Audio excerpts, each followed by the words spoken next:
dikasih satu bolpen, ditaruh di tengah-tengah. Ditaruh di tengah-tengah.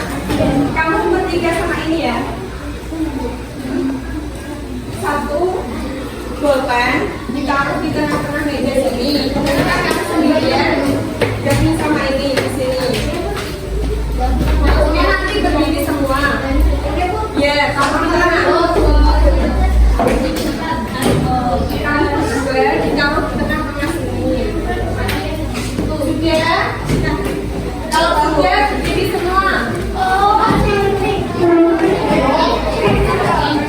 Permainannya, terus ambil pen ya.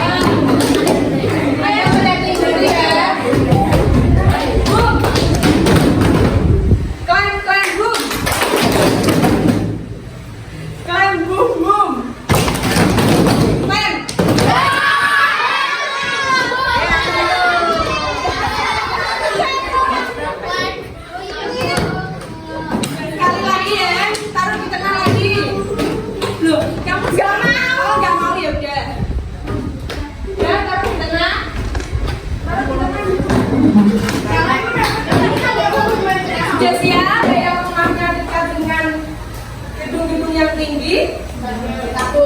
Ya boleh. Atau di dekat-dekat gunung? Rumah sakit Sultan Agung. Ya. Jadi kami rumahmu di sini. Rumahmu di situ. Iya, boleh.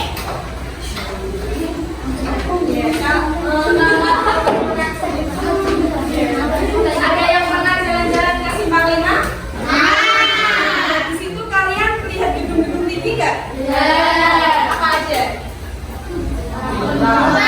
Iya, hotel. Ya, itu namanya toko AA. Nah, jalan-jalan di Simpang Lima ada yang tahu? Ada yang pernah jalan-jalan ke yang banyak gunung-gunungnya? Seperti di Nah, kalau ada gunung-gunungnya yang banyak itu namanya pegunungan. Nah, dari contoh tadi, hari ini kita akan mempelajari tentang air dan lingkungan sekitarku. Silakan buka buku paketnya halaman 122.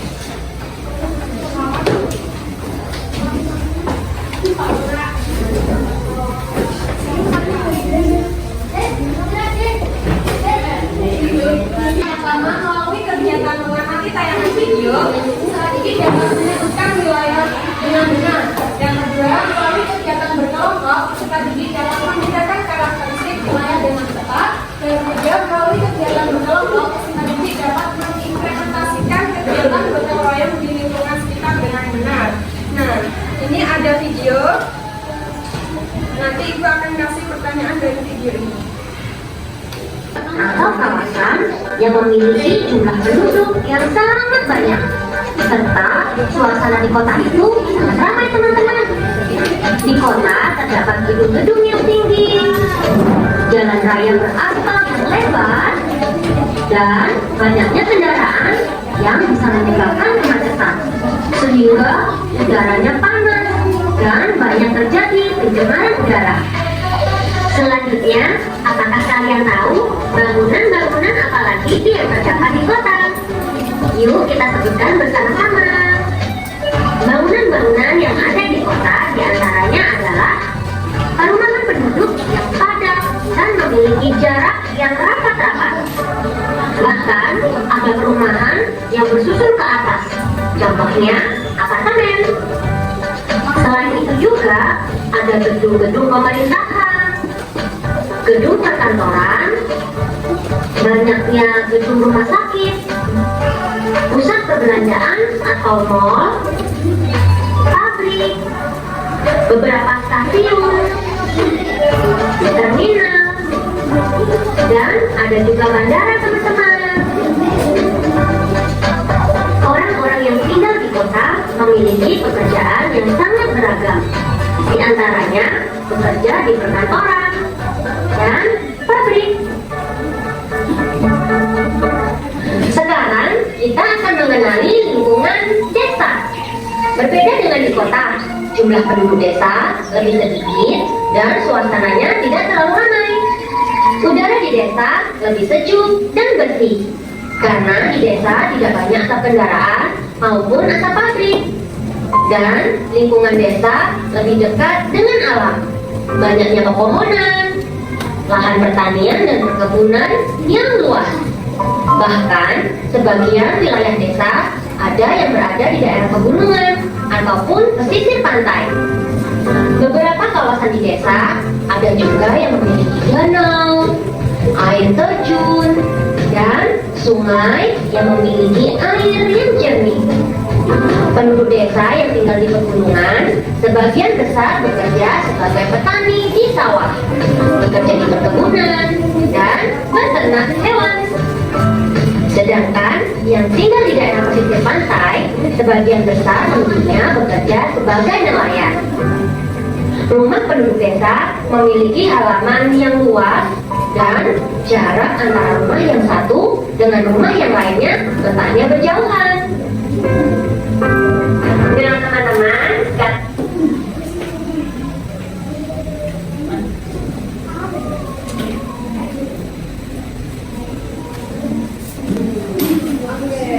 wilayah apa saja yang terdapat dalam video tadi? Manakah yang sudah kalian kunjungi? Semuanya sudah mana? Oke. Nah, di sini wilayah itu terbagi menjadi 4.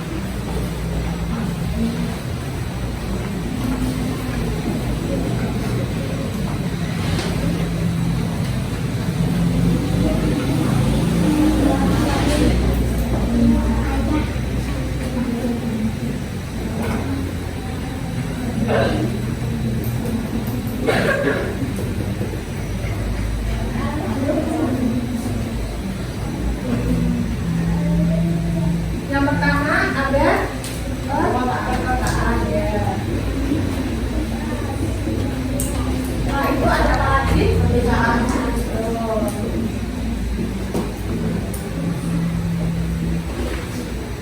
Nah, itu baru.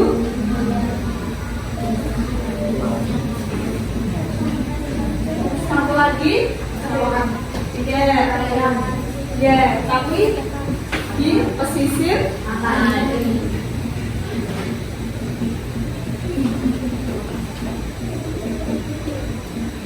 Nah, dari keempat wilayah ini pastinya mempunyai karakteristik yang berbeda-beda. Ada yang tahu apa itu karakteristik? Karakteristik itu apa?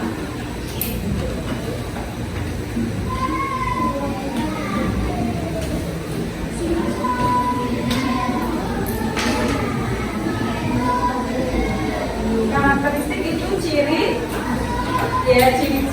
ciri khas. Nah, kalau tadi yang sudah dijelaskan atau ada yang di video tadi, perkotaan mempunyai ciri-ciri dengan gedung yang tinggi. Setelah itu ada kalau pesisir pantai, ciri khasnya apa?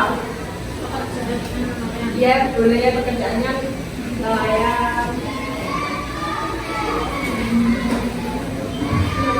Ini ditulis dulu ya wilayah itu.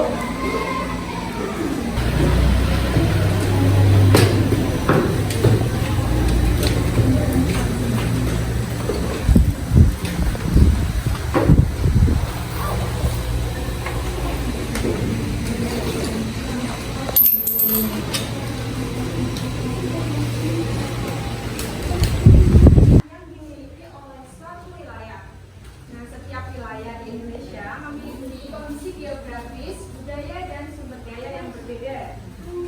Selanjutnya ada unsur karakteristik wilayah. Nah, yang pertama itu ada letak geografis atau posisi wilayah. Jangan langsung. Kayak di pegunungan wilayah. Yang kedua, kondisi alam. Seperti di perkotaan, udaranya sejuk, dingin, atau panas. Tuh, nah kalau di pantai,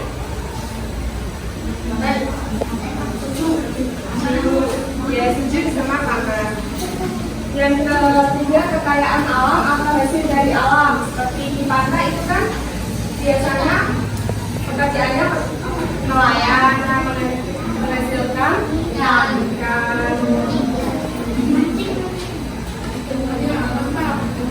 Oke, setelah kita dapat membedakan karakteristik wilayah, tentunya di wilayah tertentu ada kegiatan.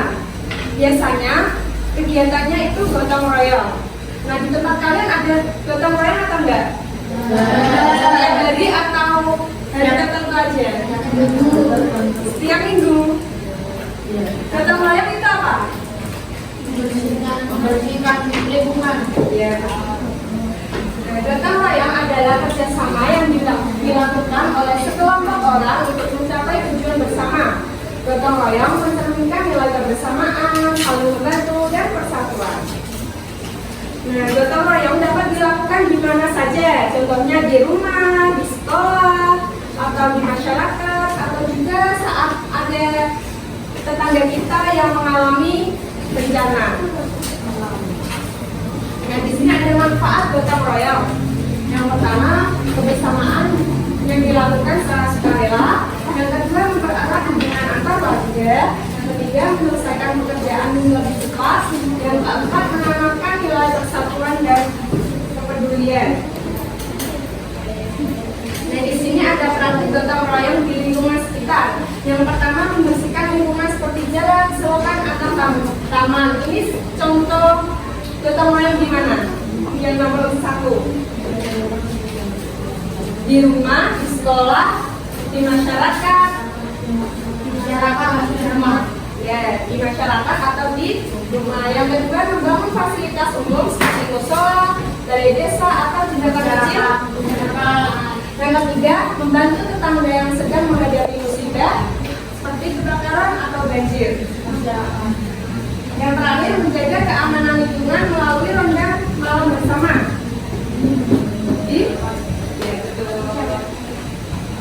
Bagaimana? Sudah paham atau belum? Sudah. Sekarang Ibu akan membentuk kalian menjadi 4 kelompok. Berhitung aja ya. Yang mulai dari sini. 2, 4, 1,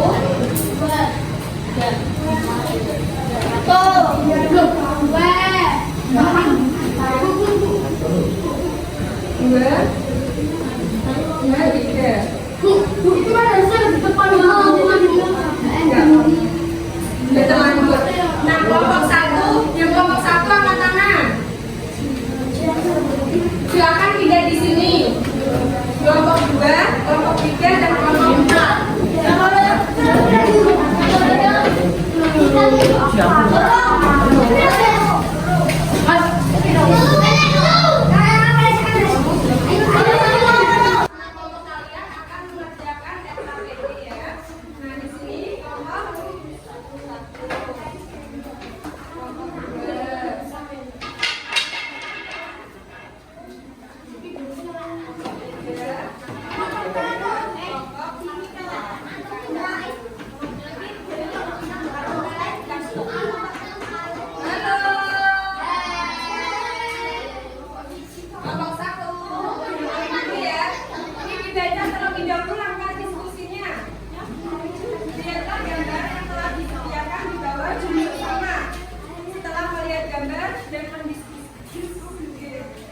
Mendiskusikannya, jawab pertanyaan-pertanyaan berikut ini dengan benar.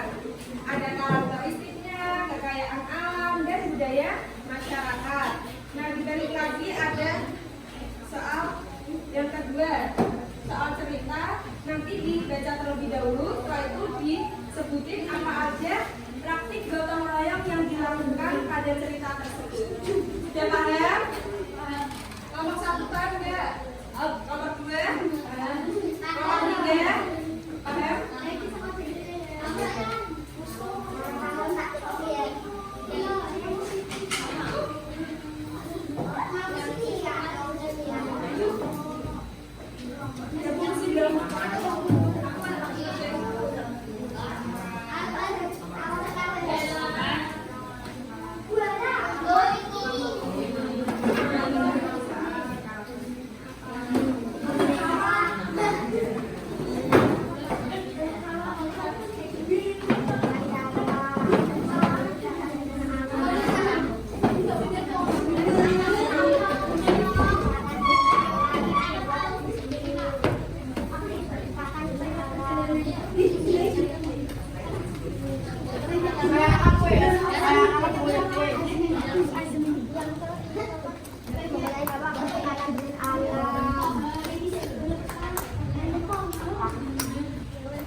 ada sedikit promosi, maksudnya itu juga logistik ya. Enggak ini kekayaannya. Nanti kita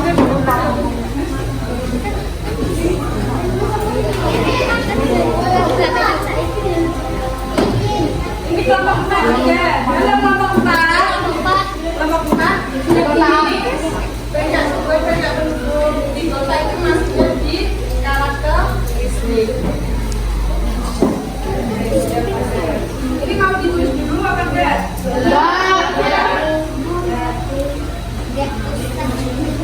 Boleh Kak.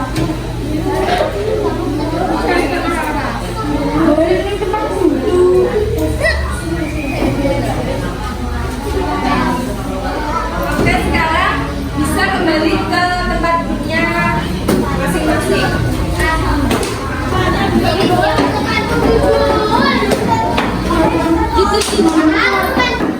Soal evaluasi untuk mengajar kemampuan kalian pada materi ini.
Ini sudah semua.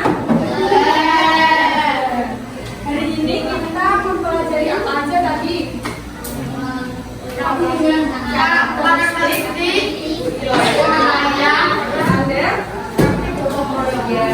bagaimana perasaan kalian